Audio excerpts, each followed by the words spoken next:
se sont distingués dans ce qu'on appelle l'offense au chef de l'État. Pourquoi? Parce que la lettre a été adressée par monsieur le directeur de cabinet ad interim, le professeur Bérand, avait adressé cette lettre à qui? À Mabunda, en tant que présidente de l'Assemblée nationale, et à Tambwe Mwamba, en sa qualité de président du Sénat. Comment ces deux hautes personnalités qui gèrent deux institutions importantes de notre pays peuvent-ils, ces messieurs ou ce monsieur et cette dame, peuvent-ils se permettre d'écrire une lettre conjointe au président de la République qui n'était pas l'expéditeur de la lettre qui leur était adressée? Et puis ils signent une lettre conjointe. Pourtant, l'institution Sénat est distincte de l'institution Assemblée nationale. C'est pour cela que moi je dis, ces gens ont fait preuve d'une incompétence notoire. Donc ils sont sclérosés et ne peuvent même plus gérer ni le Sénat ni l'Assemblée nationale. Mais aujourd'hui, le président de la République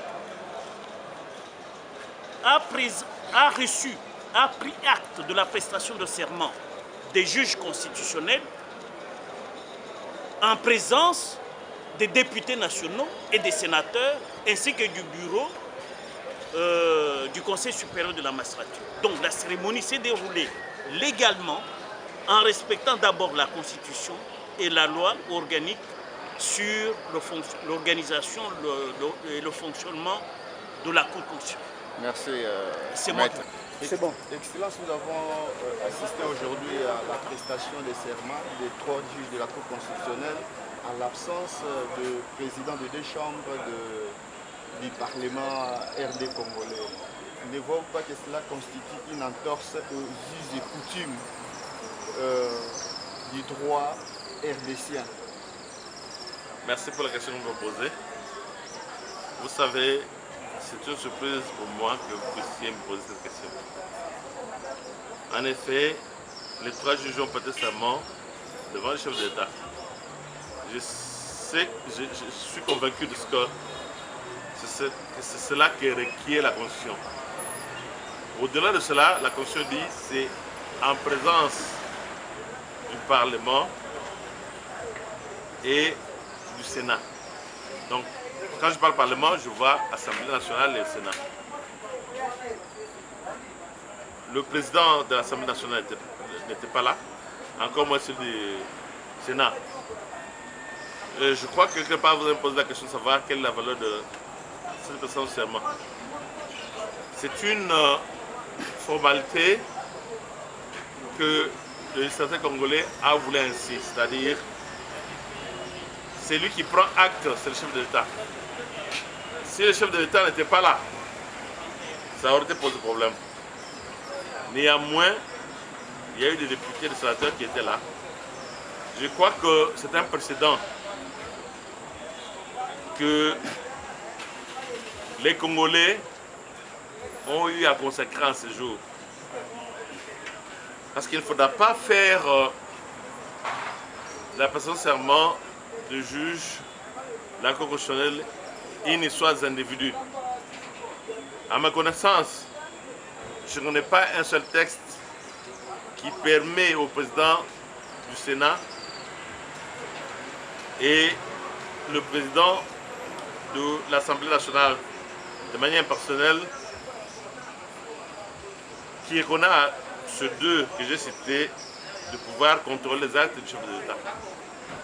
Quand même les actes du chef de l'État seraient inconstitutionnels, n'appartient pas au président du Sénat, encore moins celui de l'Assemblée nationale, de pouvoir en juger.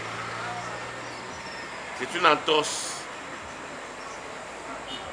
à la loi prise de manière large que le président du Sénat et Mme Mabunda, la présidente de l'Assemblée nationale, aient séché cette cérémonie.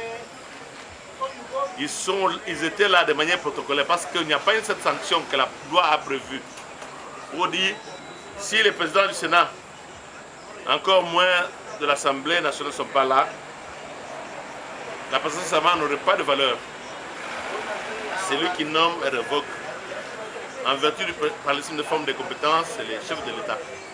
Il nomme les magistrats et c'est lui qui les révoque. Bien sûr, en observant certaines dispositions de la Constitution et des procédures en la matière. C'est ça que je peux vous dire en ce moment.